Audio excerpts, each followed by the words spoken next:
Money at Work Continuing Education Series. Today's episode and today's installment centers around asset classes, both new and old.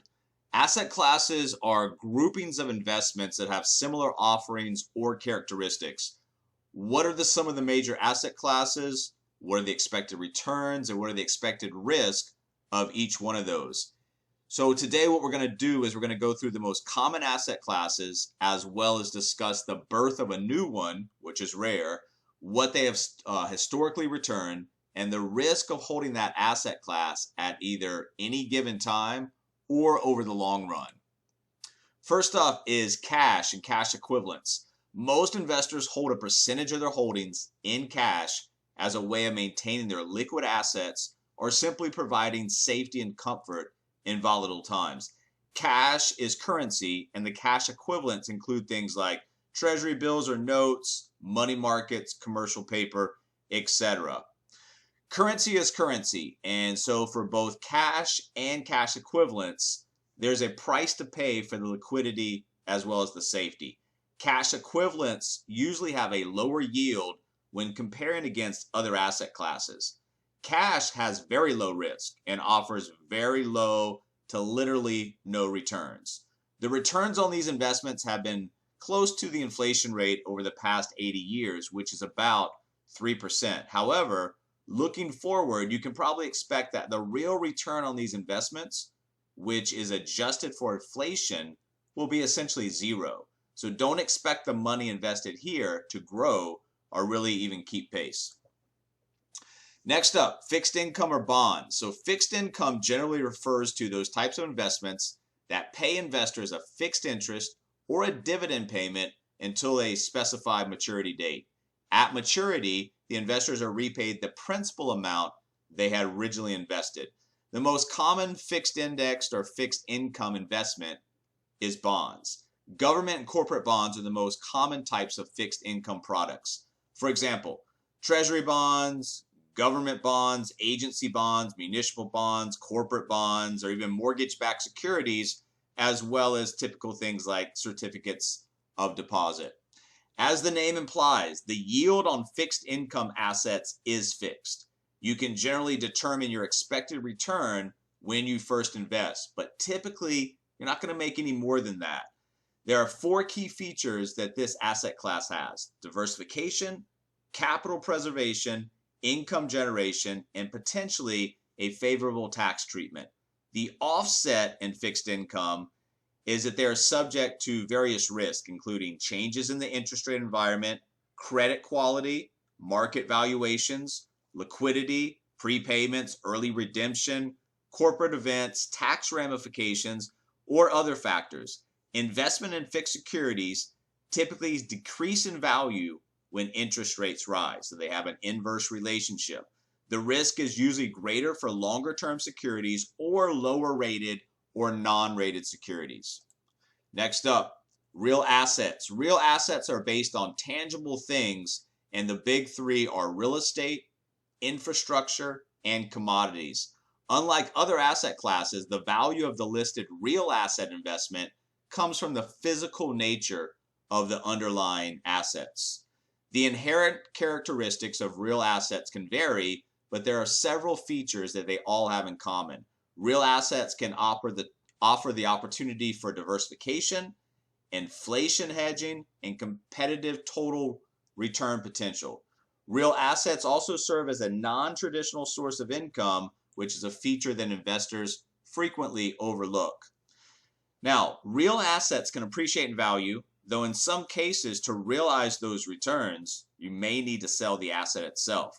Investment in real estate can be subject to fluctuations in the value of the underlying properties, the effect of economic conditions on the real estate values, changes in interest rate, and other risks associated with things like renting properties.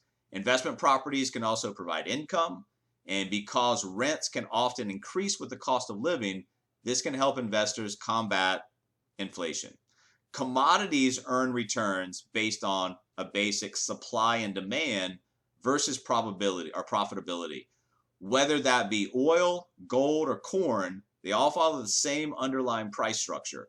Special risk associated with an investment in commodities include market price fluctuations, regulatory changes, interest rate changes, credit risk, economic changes, and the impact of adverse political, financial factors, even weather sometimes. Equities. Equities are simply ownership shares of a company. Equities are pieces of a company, also known as stocks.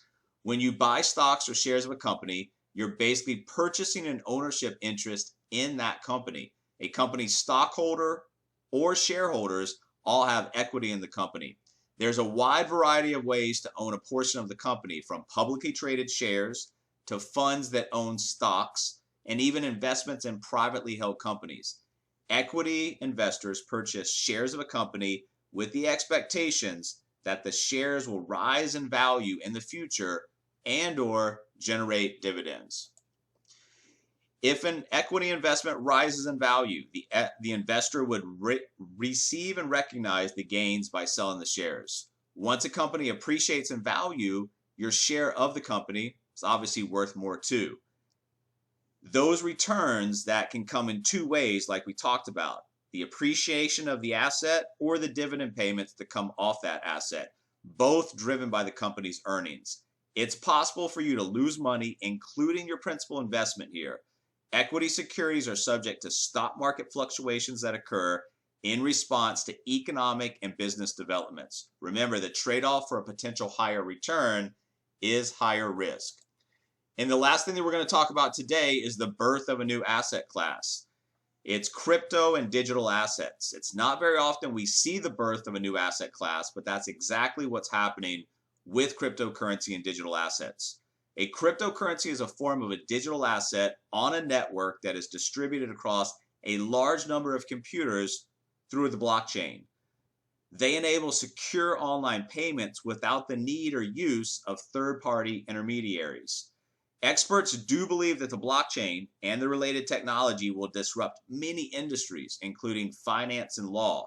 It's still early, but the blockchain has already created things like smart contracts as well as NFTs. So who knows what else is going to follow. You need to understand the NFTs are important because they are digital certificates of authenticity and can establish proof of ownership on the virtual asset side. The advantages of cryptocurrencies include cheaper and faster money transfers and decentralized systems that do not collapse at a single point of failure. The risk in investing in cryptocurrencies is there's no guarantee that any given project or any coin is going to succeed. Competition is fierce among thousands of blockchain projects. That's important to understand. Only a small number of cryptocurrency projects will ultimately flourish. Regulators may also crack down, as they have, on the entire crypto industry space, especially if governments begin to strongly view cryptocurrencies as a threat rather than just innovative technology. The potential reward in the birth of a new asset class is that some crypto investors have already enjoyed life-altering returns in a very short time frame. Remember, this is a very fast-moving environment where things change very quickly in terms of losers and winners, but the ability to be on the forefront of a life-changing technology and the innovation that comes with that will affect masses and masses of people just simply cannot be ignored.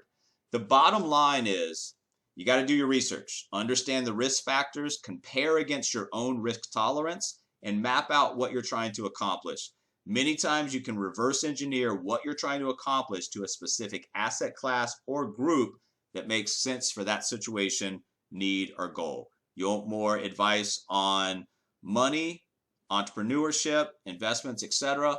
MillionaireMindset.life. Stretch your thinking, create your vision, and achieve.